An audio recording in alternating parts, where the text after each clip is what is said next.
Students, I'm delighted to welcome you on our next lecture, which will be dedicated to arterial hypertension.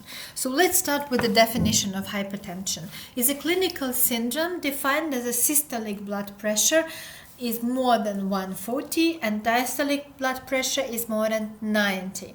And hypertension is actually considered as a major risk factor for the cardiovascular and related diseases, as well as diseases leading to a marked increase in cardiovascular risk. Let's switch to the classification. Americans are more aggressive in terms of normal ranges of blood pressure. So Americans says that the systolic blood pressure below 120 millimeters of mercury and diastolic blood pressure below 80 millimeters of mercury is normal. So when the systolic blood pressure is between 120 and 129, it is already elevated blood pressure. And when the blood pressure is more than 130, it is already hypertension. From my point of view, more real, classification is presented by European Society of Cardiology. Of course, the lower blood pressure, the better in case if the patient feels himself good. It means that the systolic blood pressure below 120 and diastolic blood pressure below 80 is normal, is actually optimal. But when it's between 120 and 129, it is normal. When it's between 130 and 139, it is high normal and not yet hypertension as it was presented by American guidelines.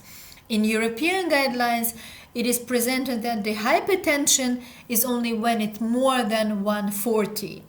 And when it's when the systolic blood pressure is between 140 and 159 and diastolic blood pressure is between 90 and 99, it is grade 1 hypertension. When the numbers of systolic blood pressure is between 160 to 179 and diastolic blood pressure is between 109, it is grade 2 hypertension.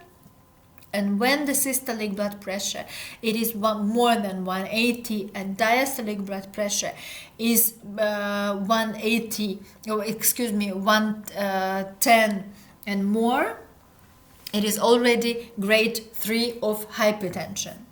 Of course, in elderly patients, we often can see that there is an isolated hypertension of systolic blood pressure. So it means that the systolic blood pressure is above 140 and the diastolic blood pressure remains normal or below 90. So when we have this picture, it means that we talk about the isolated systolic hypertension, which we can see more in elderly patients. When we talk about the etiology of hypertension, to be honest, until now, no one knows. But as in all diseases, it is very accurate to talk about the genetic factors which plays a big and important role. And sometimes children with 1 or 2 hypertensive parents have higher risk of having hypertension. Of course, environmental factors are also significant, like, for example, increased salt intake, can incriminate it as a pathogenic factor in essential hypertension, but alone only increased salt intake, of course, is probably not sufficient to elevate blood pressure, but in combination with the genetic factors or maybe stress, it can lead to hypertension. Regarding the pathogenesis, first of all, we talk about the sympathetic nervous system hyperactivity. It means stress, emotional stress plays a big role. So it is most also appearing in younger hypertensives, and they also inhibit the tachycardia and elevated cardiac output. But let's talk about the pathogenesis and pathophysiology, how it starts. So when we talk about the sympathetic nervous system activation, it leads to tachycardia. And when it leads to tachycardia, we have an increased, not stroke volume, but cardiac output. And when we have an increased cardiac output, the compensatory mechanism starts to work. And when it starts to work, it leads to let's say, like constriction of the peripheric arteries. And this constriction of peripheric arteries will lead to the hypoperfusion of target organs. Like, for example, the hypoperfusion of the kidneys will lead to renal activity, and how it works I will show you. So first of all, because of renal hypoperfusion, renin release from kidney in the blood will occur. And when it will occur, there is angiotensin, which is released from the liver, but angiotensin is not an active form. And to bring the angiotensin to an active form, renin catalyze the process of activation of angiotensin to angiotensin 1. And angiotensin 1, which to activate the angiotensin 1, the angiotensin converting enzyme, which is released from the lungs, will catalyze the activation of angiotensin 1 to angiotensin 2. And under the angiotensin 2, will occur the vasoconstriction.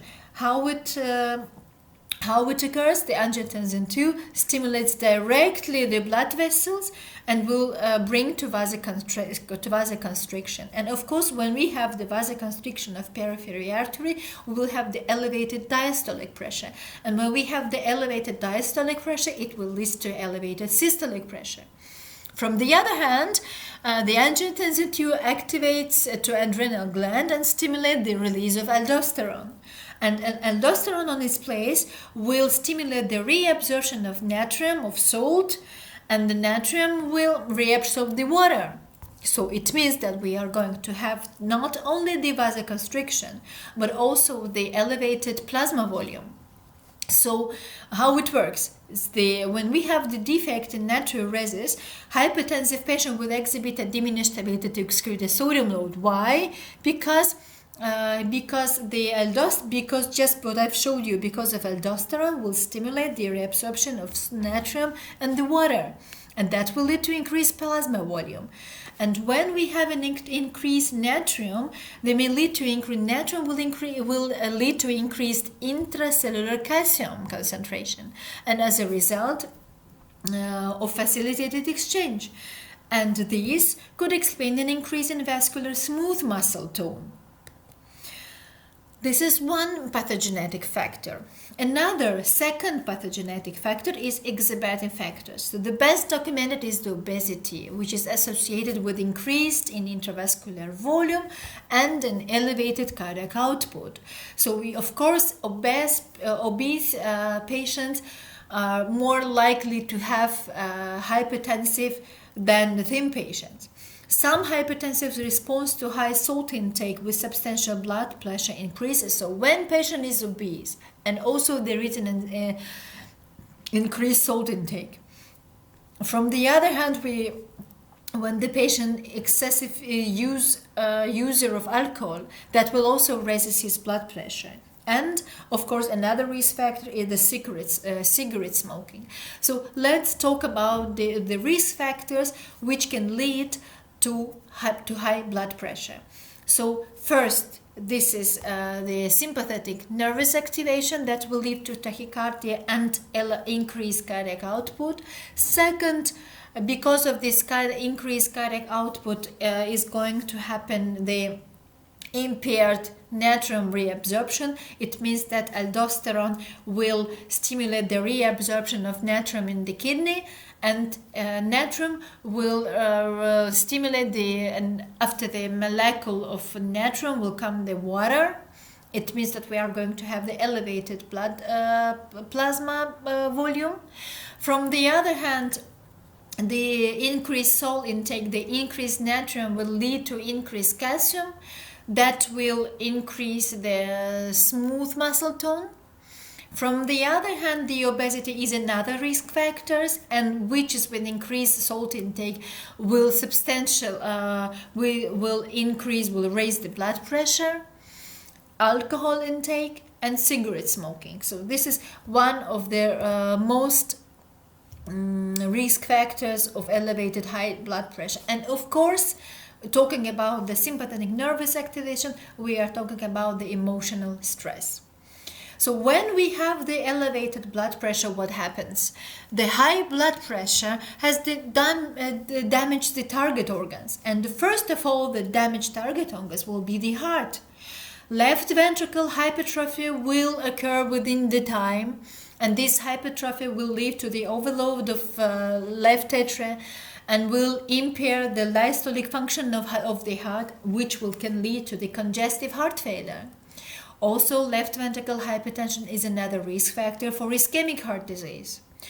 From another hand, this high blood pressure will lead to the vasoconstriction of the kidney and will lead to the renal failure because of congestion in the kidney.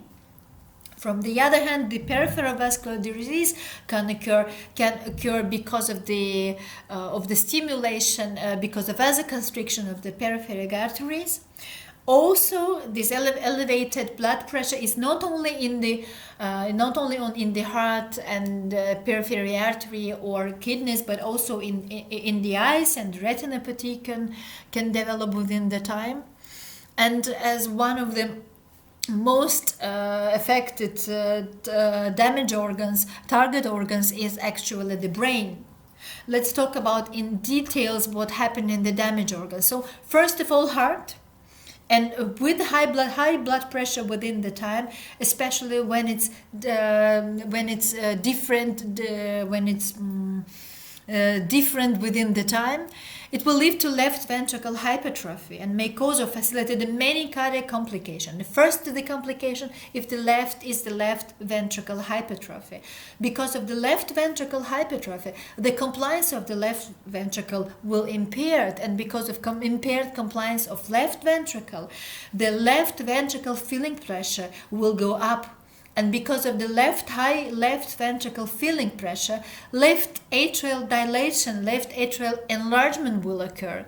And because of this enlargement, the atrial fibrillation can occur. So this is another complication. The atrial fibrillation can lead to congestive heart failure.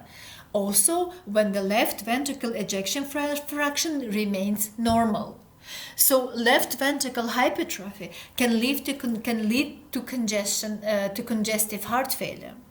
From the other hand, left ventricle hypertrophy is another risk for myocardial ischemia. And we know that when the myocardial ischemia occurs suddenly, that can lead to acute coronary syndrome. As acute coronary syndrome, we are going to have the ST elevated myocardial infarction or non-ST elevated myocardial infarction or non-stable angina. Or it can lead to chronic artery disease. When it leads to chronic artery disease, we are going to have the stenosis in the coronary arteries. So it means that the high blood pressure can lead to left ventricle hypertrophy, and because this hypertrophy, the ischemic heart disease can develop. So this is another story. So this is very important. From the other hand, the sudden death can occur, but this is another topic, because the sudden cardiac death probably will occur in case if the patient has the myocardial infarction, and especially when it has the fibrotic tissue within the myocardium. So this is another story, but long story from the hypertension to the sudden cardiac death. But anyway, it is a very big major factor for adverse cardiovascular event. So let's emphasize that the hypertension is very important in developing cardiovascular complications. When we talk about the brain, we all know that when we have the hypertension, when we have the elevated blood pressure, is the major predisposing cause of stroke. It can be intracerebral hemorrhage, but also it can be ischemic cerebral infarction. So how it occurs that we have ischemic cerebral infarction? As I told you previous, hypertensive, high blood pressure will lead to left ventricle hypertrophy. And because of left ventricle hypertrophy, that will lead to a left atrial enlargement. And because of left atrial enlargement, atrial fibrillation can occur. And atrial fibrillation is another risk factor not only for congestive heart failure, but also in enlarged left atria. When it's volume overloaded, there is in an appendage of left atria or in a left atria itself, thrombi can occur. It can lead to the formation of thrombus, and these thrombus have the direct way from the left atria to left ventricle, and from the left ventricle to the brain directly. And this is how it happens when we have a high blood pressure. From another hand, when we have the high blood pressure, we had also the atherosclerotic process, but this is another story I'm going to tell about later.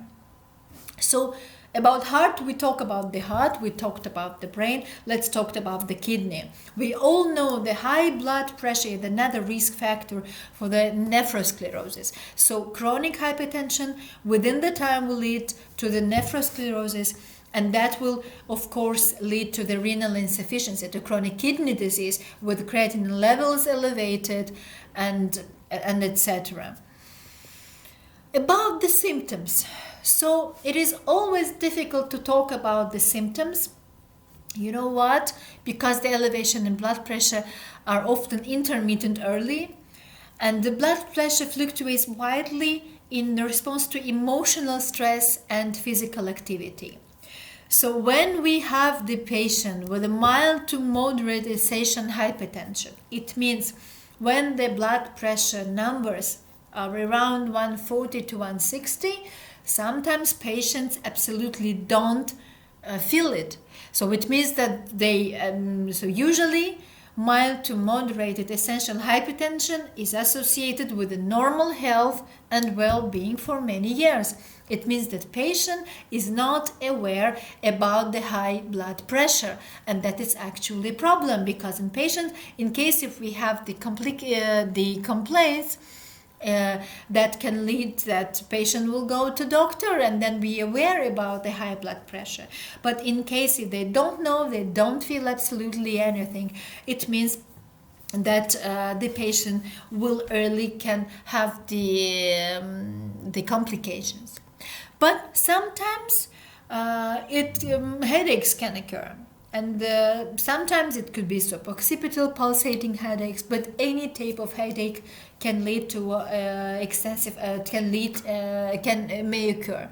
So it means that when the patient will come to you with the complaints of headache, please be aware about the high blood pressure. So don't forget to ask the patient to measure the blood pressure, because in case if we have the elevated blood pressure, it may lead to headaches. Of course, there is several etiological factors of headache, but this is also very important to have to measure blood pressure in patients with the symptoms of headache. Sometimes the patients can have the somnolence, confusion, or palpitation, or sometimes it is kind of a chest pain, a typical chest pain, which can last for a long time. You know, in ischemic heart disease, we have a typical chest pain, and when we only have the elevated blood pressure, patient can have some kind of discomfort, or, as we said, atypical chest pain. It means which is not typical to ischemic heart disease. So headache, discomfort, chest pain, that can be the symptoms of elevated blood pressure. Let's talk about the signs. So, of course, the signs of hypertension is elevated blood pressure. Of course, to know it, this is as a physical find, we have to measure the blood pressure. We are going to talk about it in detail. So physical finds depend on duration and severity. Of course, when we have the target organ damaged already, we can have the physical findings of, for example, congestive heart failure, or of atrial fibrillation, or of myocardial infarction, or of renal insufficiency, or of some brain symptoms that will be directly depend on duration and severity, and depend on whether we have the target organs damage or not. Especially when the high blood pressure lasts for a long time and it is severe because of left ventricle hypertrophy. During the auscultation of patient, we can hear a loud aortic second sound and the early systolic ejection click. But that will occur only in case if the blood pressure lasts for a long time and the left ventricle hypertrophy is present. What is our goal when we know that the patient has the hypertension? So first of all, we have to accurately assess the blood pressure. It means that we have to measure it properly, and we have to know how to measure it, and we have to measure it accurate. So first of all, the patient should be relaxed. It means when the patient is just entered the room, please let him relax for a while, about 5 to 7 minutes. And then the arm must be supported. It's also very important that it's not just hanging in the air, but it must be supported, and ensure that no tight clothing constricts the arm. Because in case of the tight clothing, the numbers can be elevated. The cuff must be level with the heart. So not too much in the shoulder and not too much low, just the level of the heart. The arm when the arm circumference is when the patient is obese and is more than 33-35 centimeters, then you have to change the cuff. Otherwise, the numbers will be wrong, not right. Place the stethoscope diaphragm just over the brachial artery, and you know the brachial artery is located more medially. Then the column of mercury must be vertical. We inflate to occlude the pulse. So we inflate until the pulse is occluded, absolutely, and then deflate at 2 to 3 millimeters per second. So we can hear this click and measure systolic, which is first sound. And then the diastolic pressure, which is disappear of the sign, and at nearest to 2 millimeters of mercury. So let's talk again. When we measure the blood pressure, it is important to measure it accurately.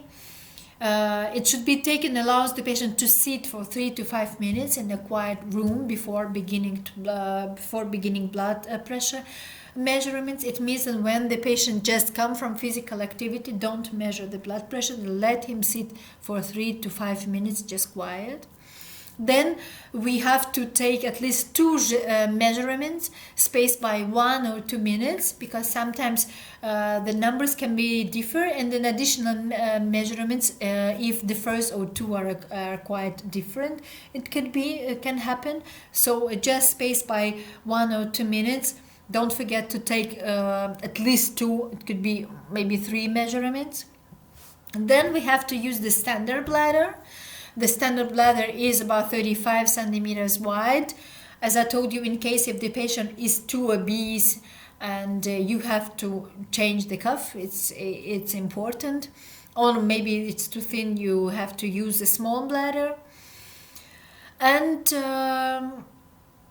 we have to place the cuff just at the level of the heart, whether the position of the patient. Here you can see the anatomy of the stethoscope position, and just over the brachial artery, which is more medial, as you can see from the slides. And then we are using the phases of Korsakoff sounds. The first sound for systolic blood pressure, and the last sound or the disappearance of the sound for diastolic pressure, respectively. It is better to measure the blood pressure in both arms at visit to detect the possible differences. So sometimes it can happen. So it's better when you see the patient for the first time, it's better maybe to measure in the both arms. In this assistance, take the arm with the higher value as the reference. So it means that if you measure on the right hand, and in the right hand, normally in the right-handed patients, the blood pressure numbers will be higher in the right hand, but not in the left hand. but the difference must be not more than 10 millimeters. So when the difference is more than 10 millimeters, it means that there is some maybe congenital defects or something else. But be aware that the differences between two arms must be not more than 10 millimeters of mercury. Measure at the first visit of blood pressure, and then after 3 minutes, also in the standing position, especially in patients with orthostatic hypertension, that will be better to change the position of the patient and then to remeasure the blood pressure even when the patient is standing or when it's sitting or when it's lying. So this is also important. Let's go back to the definitions of the European Society of Cardiology. So I think that European Society of Cardiology definition and classification is is nearer to real situation, especially in our country. So as I told you, the lower blood pressure is the better is in case if the patient feels himself good. So this is very important.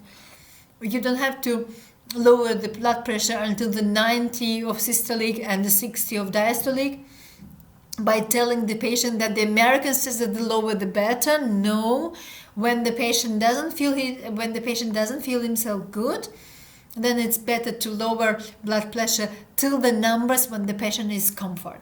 It's very important. So normal blood pressure, so the optimal blood pressure is below 120 and 80 of diastolic, and when it's between 120 to 129 is normal.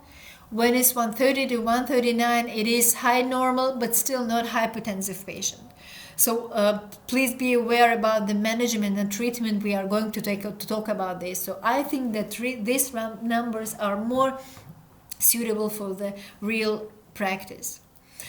To measure the diagnosis, to measure the blood pressure is not enough to make the diagnosis of hypertension. We also have to say what is the stage and what is the grade. So when we talk about the grade, we are talking about the numbers of blood pressure during the day. So I ask, for example, my patients, my hypertensive patient, to measure the blood pressure and to write it down. So we have a notebook for their blood pressure measurements, so we can see how it works and how is the blood pressure differential during the day, how the blood pressure changes during the day. So when we have to establish the grade, we are looking at the number of systolic and diastolic blood pressure. So grade first is when the systolic blood pressure, as we talk, is about 140 to 159. The second grade is when the systolic blood pressure is between 160 and 179. And the grade third is when the systolic blood pressure is more than 180. The same for the diastolic blood pressure. 99. For the grade 2 is 109. And for grade 3 is more than 110. When we talk about the stage, we have to take into consider the risk factors, and when it's a 1, 2, or other risk factors. So even if the symptom even if the patient has the risk factors like hypertrophy, like coronary artery disease, like diabetes with organ damage. So when we have the organ damages like left ventricle hypertrophy or elevated creatinine levels in the blood, it means that there is already organ damage, and it means that the patient is at very high risk. In case if the patient has the risk factors but without organ damage, target organ damage, it means that the patient is between high risk and high to very high risk. So everything depends on the grade and on the stage and on the risk factors and the target organ damages. So be aware that the diagnosis is not so easy. What are the risk factors, essential risk factors? First, this is the social deprivation, the origin of many causes of cardiovascular disease. Obesity is also very important, the physical inactivity, the psychosocial stress, the family history of premature cardiovascular death. This is very important for occurring in men. So when in the family the cardiovascular death, the sudden cardiovascular death occurs, when there is a family history, and when it occurs in men below 55, in women below 60 years old. Major psychiatric disorder, atrial fibrillation, left ventricle hypertrophy, chronic kidney disease, obstructive sleep apnea syndrome. This is all the risk factors for high blood pressure. Let's talk a little bit in detail about the hypertension and atrial fibrillation. So it is very important to understand, because it's not only hypertension but also atrial fibrillation that lead to invalidization of the patient. So hypertension increases the risk of developing atrial fibrillation, and how it works. When the hypertension lasts for a long time, the ventricular filling will impair. It means that the diastolic function of the left ventricle will impair. And because of the left ventricle hypertrophy and impaired left ventricle filling, the left atria will overload with the work, will overload with the volume and overload with the work, because it has to push this volume of the blood to the left ventricle. And because of the left ventricle hypertrophy, the compliance of left ventricle will be impaired, and the left ventricle pressure will go up. And that will lead to the left atrial enlargement. And because of left atrial enlargement, the slowing of atrial conduction velocity will occur from one side, and from the other side the atrial fibrillation will occur. So high left ventricle pressure will also increase the atrial pressure, and that will lead to the atrial fibrillation because of left atrial enlargement from one side, and from another side because of the slowing of atrial conduction velocity. So here you can see step by step, like left ventricle overload will lead to left ventricle hypertrophy. Left ventricle hypertrophy will lead to the left ventricle relaxation impairment. That will lead to left ventricle dilation, to left atrial dilation. And this left atrial dilation will lead to the left atrial conduction delay, and the atrial fibrillation can occur. You can see here in ECG, this is the normal sinus rhythm, as you can see in every QRS complex. You can see there is a P wave with the signs of the sinus, which means normal rhythm. And here you can see the irregular RR interval with no P wave before the QRS complex. So it means that this patient has the atrial fibrillation. In atrial fibrillation patients, even without the reduction of left ventricle ejection fraction, can lead to heart failure. It means that atrial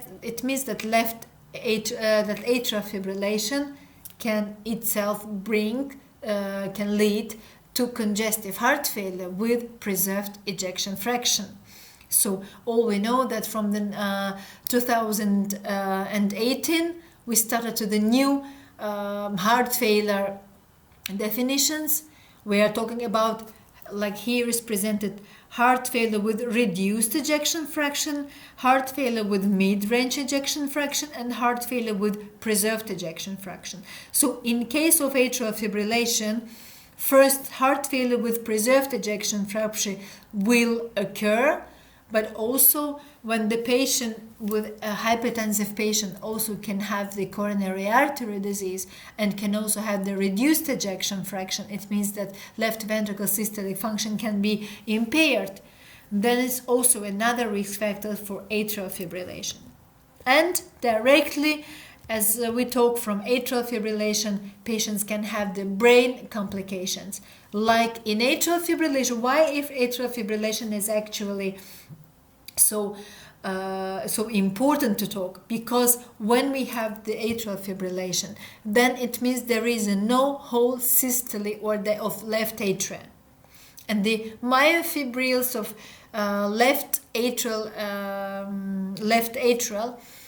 will there is no the whole systole, and we are going to have the cyst activity from the different parts of left atria. And it means when there is also volume overload with reducing velocity in the left atria, because there is elevated left ventricle filling pressure, that will lead to the formation of thrombi. And the thrombi during the atrial fibrillation, they are mostly located in the appendage of the left atria. And from the left atria, this thrombi can directly go to the left ventricle, and from the left ventricle we directly go to the brain and lead to either transitory ischemic attack in the best way, or can lead to the stroke, to the ischemic stroke. So that's why atrial fibrillation is very important, and that's why hypertension, treatment of hypertension is also very important. Another factors, other than office blood pressure, that influence the prognosis of this patient. So this is, as we talked, the sex. Male sex for women is for male sex, also age. For men it's more than 55, for women it's more than 65. Smoking and dyslipidemia. It means the levels of TC, of LDL, of HDL is also very important. So when the patient has the high blood pressure, you also have to control the lipids in the blood. Also, obesity is another risk factor for developing heart failure, for developing, blood pressure, and from the other side, the high blood pressure can lead to the slowing the metabolism and to the obesity. And also another risk factor is the family history of premature cardiovascular disease, especially under the 50 years old. We talk about it. Another factors that influences the prognosis is also the asymptomatic organ damage. As we told you, sometimes, especially mild to moderate blood pressure has no absolutely symptoms, and the patient for a long period even doesn't know that he suffers from high blood pressure. And when the electrocardiographic, there is a left ventricle hypertrophy, it means that there is organ damage, but it is asymptomatic. Also, carotid wall thickening is also another risk factor. Sorry, I didn't talk about the left ventricle hypertrophy. Is not only the electrocardiographic diagnosis, but also echocardiographic diagnosis. Especially in left ventricle hypertrophy, you cannot measure the wall thickness, but in EKG you can see the signs of left ventricle hypertrophy. But you can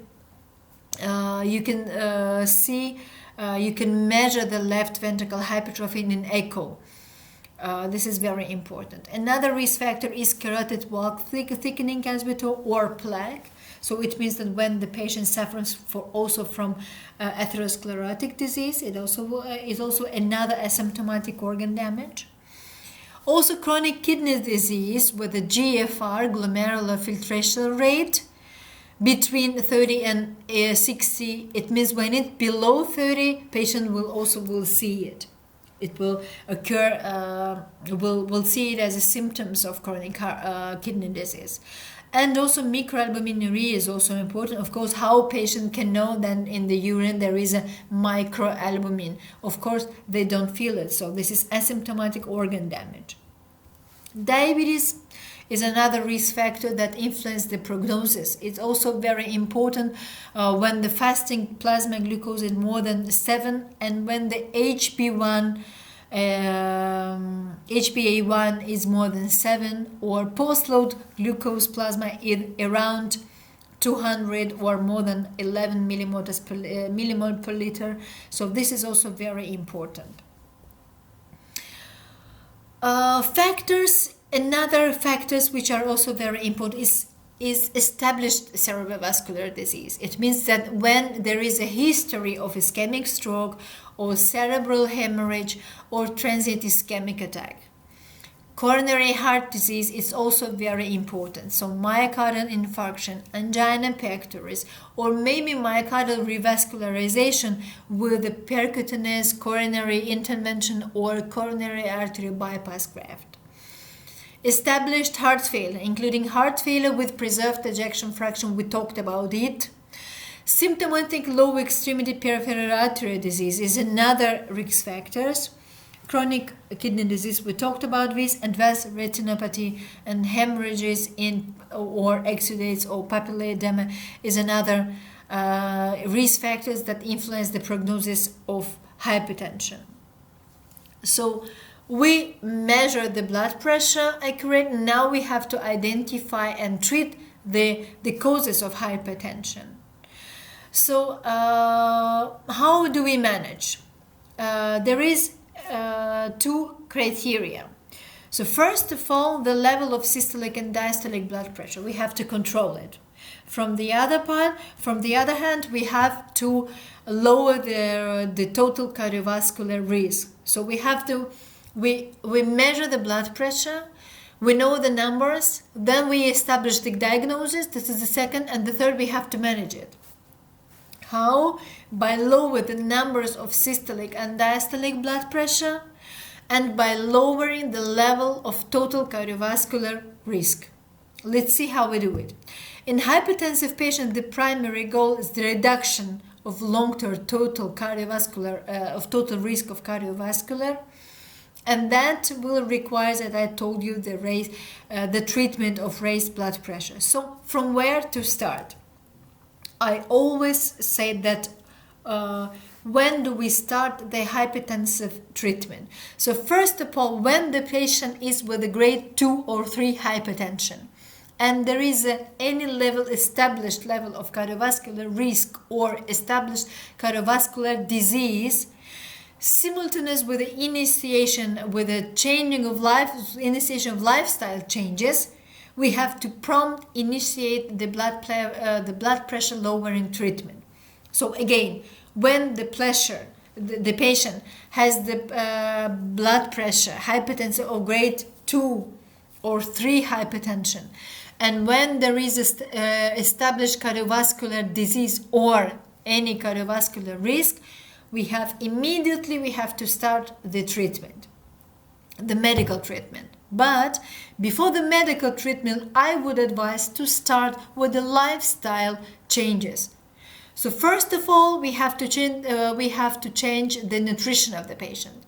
So salt restriction below 5 grams per day, it's very, very important. It is recommended also to restrict the alcohol intake. It is also recommended to increase the consumption of vegetables, fresh fruits, fish, nuts, unsaturated fatty acids, oil, olive oil, lower consumption of red meat, and consumption of low-fat dairy products are recommended. What is also very important, especially for obese patients, is to body weight control. You have to advise to your patient to lower the body weight. How to do it? First with diet, second with a regular aerobic exercise. It means at least 30 minutes of moderate dynamic exercise on 5 to 7 days per week. And of course, smoking cessation. This is from where to start. So first of all, we have to start for the lifestyle changes. What about medical treatment? So from 2018, we all know that monotherapy doesn't work. It was shown in PURE trial. In PURE trial, there was more than 142,000 of patients from the different income level countries.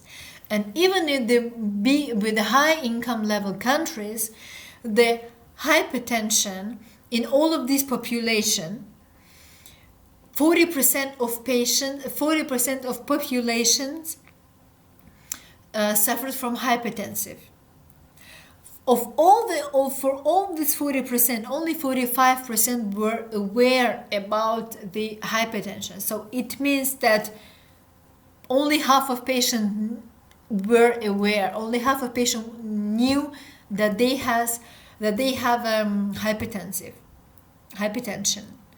And who knows? Who were aware? Who knew that they had hypertension? 87% of the patients were treated, but only a third of them were under control. Why? Because they received monotherapies. This trial was done in 2013. When we see the relationship between the blood pressure reduction and cardiovascular events and mortality, we can see that the lower blood pressure, the lower the stroke events, the lower the coronary heart disease, heart failure, major cardiovascular events, and mortality. About the goals. So first of all, our goal is to lower the blood pressure below 140. To be honest, as I told you before when we started the lecture, so the lower the better, unless the patient is not symptomatic. So in case if the patient with even 110 feels bad, it means that you have to control the blood pressure numbers around 120. So the systolic blood pressure goal below 140 is recommended to patients even with low to moderate cardiovascular risk, is recommended in patients with diabetes, should be considered in patients with previous stroke and transitory ischemic attack, should be considered in patients with coronary heart disease, and should be considered in patients with diabetic or non-diabetic chronic kidney disease. So I mean, whether the patient is more than 140, we have to lower the blood pressure under this number. Again, we start from the lifestyle changes by weight reduction, salt restriction, calcium-potassium supplementation, high-fiber, low-fat diet, alcohol moderation restriction, smoking cessation, and regular physical activity, about 30 minutes of moderate dynamic exercise on 5 to 7 days per week. Then we have to switch to the drug therapy. So we have the 5 major classes of antihypertensive agents that we are using during hypertension. And this is the thiazide diuretics, calcium antagonists, ACE inhibitors, angiotensin receptor blockers, and beta blockers. They are suitable for initiation and maintenance of hypertensive patients alone or in combination. I will talk about this in detail, why, where alone, when alone. So treatment strategy is so that monotherapy doesn't work. The exception is the low risk grade 1 hypertension, or in very old, elderly patients more than 80 years old, or very frail patients. Only in these patients you can start the monotherapy. Let's repeat it. Low risk grade 1 hypertension, very elderly patient more than 80 years old, or very frail patient, and you can send the monotherapy. In all other cases, the treatment strategy is in one pill dual combination. This dual combination can be either ACE inhibitor or ARB plus calcium channel blockers or diuretics, so one of these. When it is not enough, when the numbers of blood pressure are not enough, is not below 140, then the second step is to switch to triple therapy, which can be either ACE inhibitor or ARB plus calcium channel blocker plus diuretics. It's better to use one pill with a triple combination. The third step will be within 2 pills, because there is no one pill with 4 or 5 combinations. So one pill will be the triple combination plus spiral, it means MRI blocker, or it could be also beta blockers in the patient with ischemic heart disease, angina, post-myocardial patient, or maybe heart failure, even with atrial fibrillation. So you can switch to the beta blockers. How we choose the anti-hypertensive drugs. So the effect of drugs on cardiovascular risk factors is in relation to the cardiovascular risk profile of the individual patient. The presence of asymptomatic organ damage, clinical cardiovascular disease, renal disease, or diabetes, which may be more favorably treated by some drugs than others. So we have to think whether, as I told you here, when the patient with resistant hypertension and you start with a triple combination, but it doesn't work, then you have to switch to the third step to triple combination plus spiral or plus beta blockers. Of course, you have to consider whether this patient has, for example, chronic kidney disease. Probably you cannot start the spiral because that will that will save the kalium, the potassium. It means that it's better to switch to, for example, beta blockers, especially when you have the patient, with resistant hypertensive, and you already started with ACE inhibitor, ARB blocker, and calcium channel blockers plus diuretic.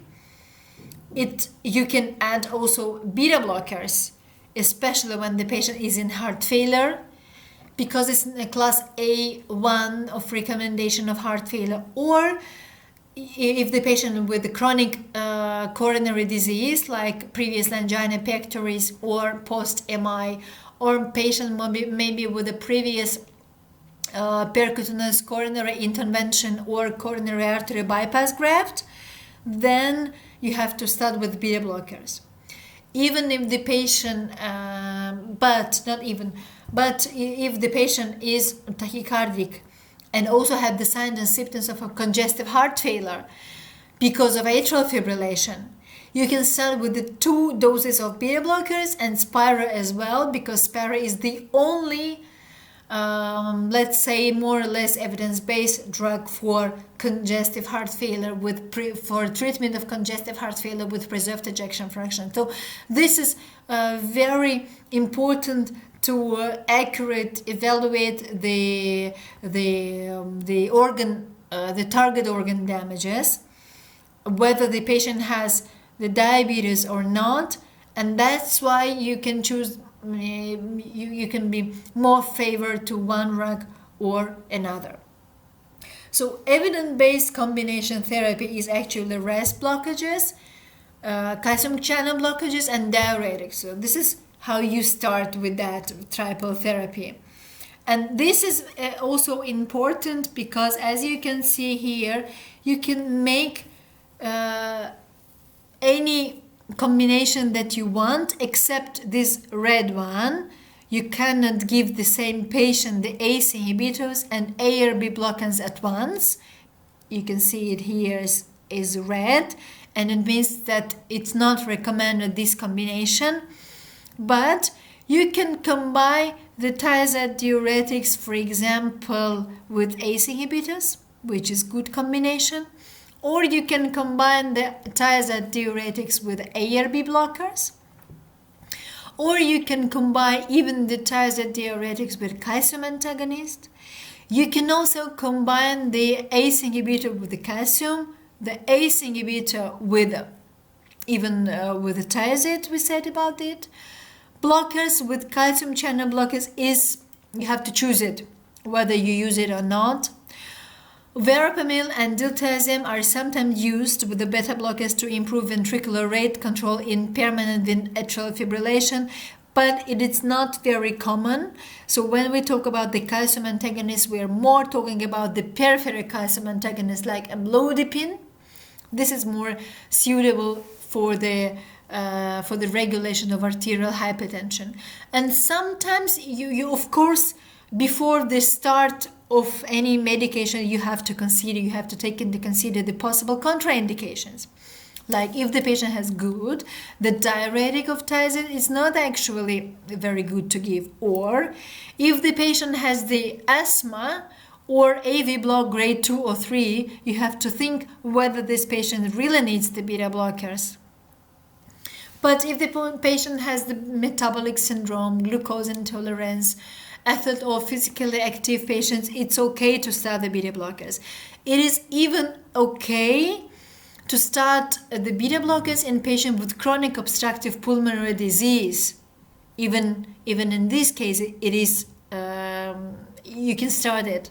So beta blockers are contraindicated only in case if the patient has asthma, and the AV blockers grade 2 or more.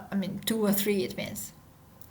Calcium antagonist is also possible to give when you have a tachyarrhythmia or maybe even heart failure. This is dihydropyridines. The calcium antagonists like verapamil and diltiazem are contraindicated actually in severe left ventricle dysfunction and in heart failure, and also in AV block, in AV conduction delays. ACE inhibitors, it's not very good to use during the pregnancy.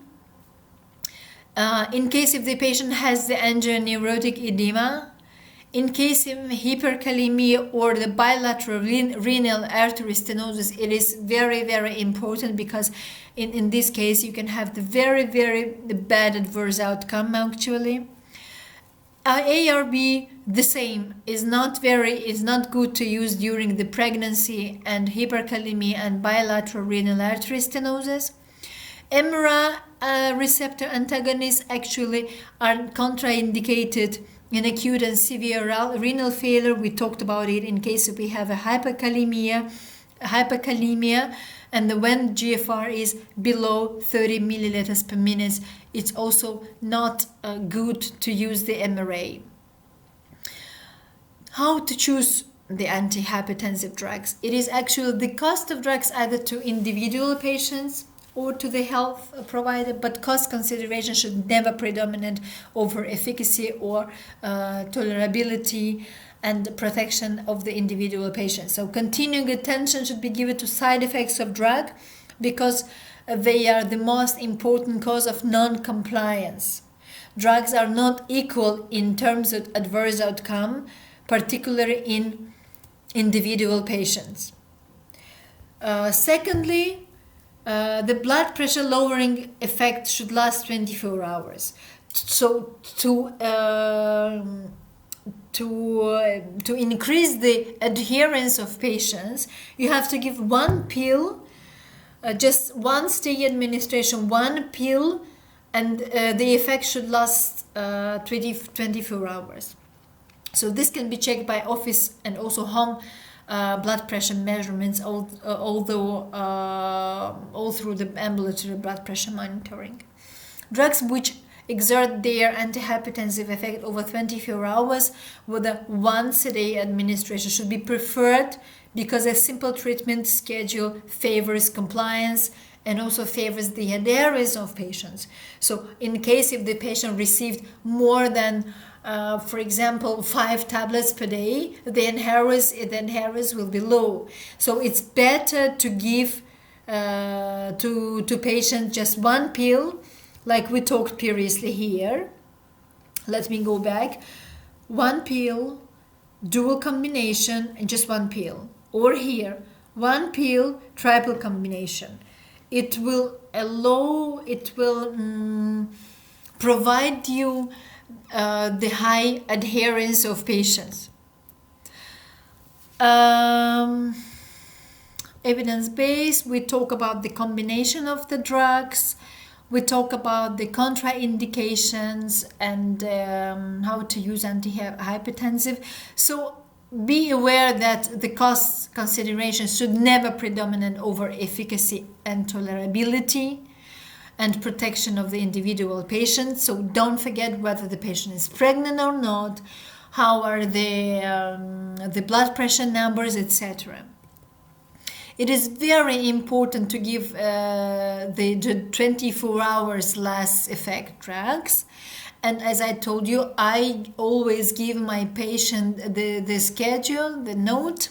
I ask them to make home the blood pressure measurements twice or maybe 3 times a day, morning and evenings, so we can see how the blood pressure changes during the day, because the patients are very different, and sometimes in one patient the blood pressure can be high in the morning, and the other patient the blood pressure can be very high at the evening, so it is differently. So home monitoring of blood pressure is better than office check, because sometimes you know that we have the hypertension of the kiddo, so patients come just in the doctor's office, the blood pressure is going very high because of sympathetic nervous activation, because of emotional stress. Patient is actually under stress whether my blood pressure will be high or not, and that's why it is better to ask the patient to measure the blood pressure at home and then to write it down. And when the patient comes to you, secondly, to the office, blood pressure may be high, but you can use this schedule and you can see whether the blood pressure is good controlled under your treatment or not. So drugs which we talk about it, once a day administration is always better.